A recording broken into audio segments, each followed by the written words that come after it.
He'd be the first to admit that he was not a natural athlete. But that didn't say that he wasn't an athlete, because he had that level of competitiveness that everyone admired.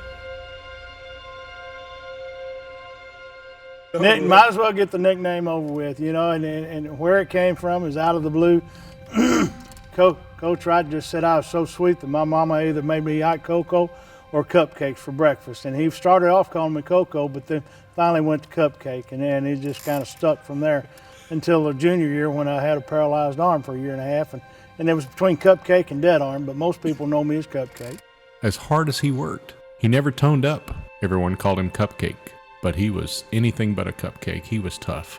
I remember as a sophomore, we had 105 sophomores come out, and Coach Wright gathered up a lot of them and talked to us all in the gym one day, and so everybody wanted to come out and say, somebody Sleba, I guess it was, wanted to say, said, Coach, we're not going to have to hit the seniors, are we? Oh no, we're not going to have to hit the seniors. And it wasn't 2 days later we was all out on the practice field, and he got the seniors, juniors, and seniors on one end and 10 yards apart, put all the sophomores on another. Sophomores was carrying the ball, and they blew the whistle, and you had to get up and run, and the seniors attacked us. And Sleva went up to Coach and said, Coach, I thought we weren't going to have to hit the seniors. Well, yeah, you didn't hit the seniors, they're hitting you. He never gave up. He worked out every single day, and he became tough. He could knock you on your tail. But, from there it went downhill where there was just 4 of us in our senior year.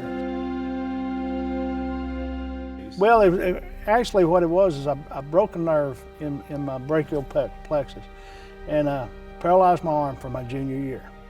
And coming back into the senior year, I never got a release from the doctor. And we'd practiced 2 days and everything else, and we was getting ready to go to Helena to play ball, and Coach said, Weathers, we don't have a doctor's release. Oh, heck. So I got a hold of the doctor, and I'm not releasing you, that's dangerous. And so I got a second opinion. And when he said, well, that's your call. It can happen again tomorrow, but if you want to play, that's up to you. I put that in writing. So that's when I came out. I missed the first game of the senior year and then played the rest of it.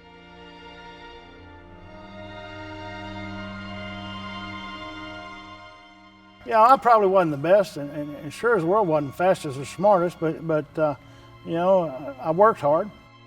I credit my life first to God because He watched out for me.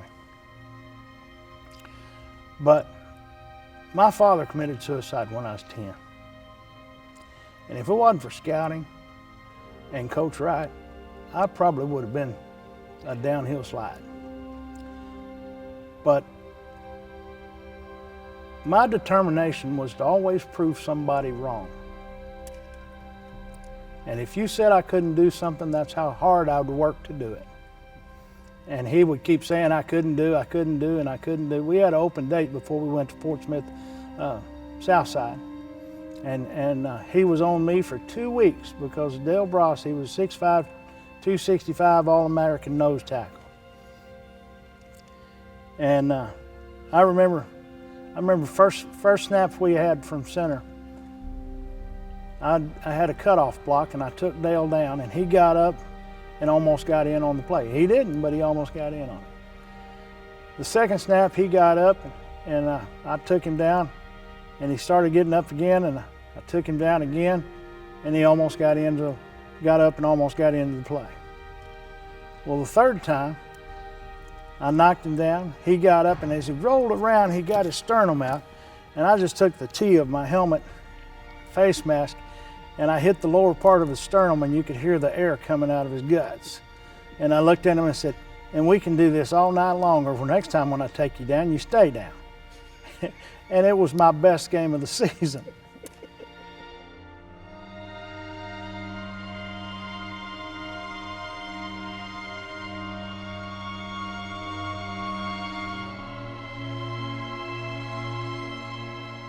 When I interviewed him for the Coach Wright documentary, after it was over, we're over in the Dixie Pig, just the two of us, and we were talking about those who we had lost. And one of them was Gary Holmes. And Charles said, let's just say a little prayer for him. And so we did. There was times where from the bottom of your heart, we hated you. We hated your spirit, we hated your demeanor and everything you gave us. But in reality, you made us better people.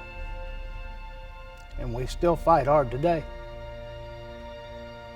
Not in spite of, but because of you.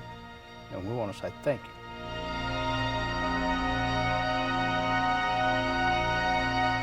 We lost Charles this weekend. Throughout the entire period where he was going through his battle with cancer, every picture that he posted, he was smiling. And I'm sure he was most of the time because he was so tough.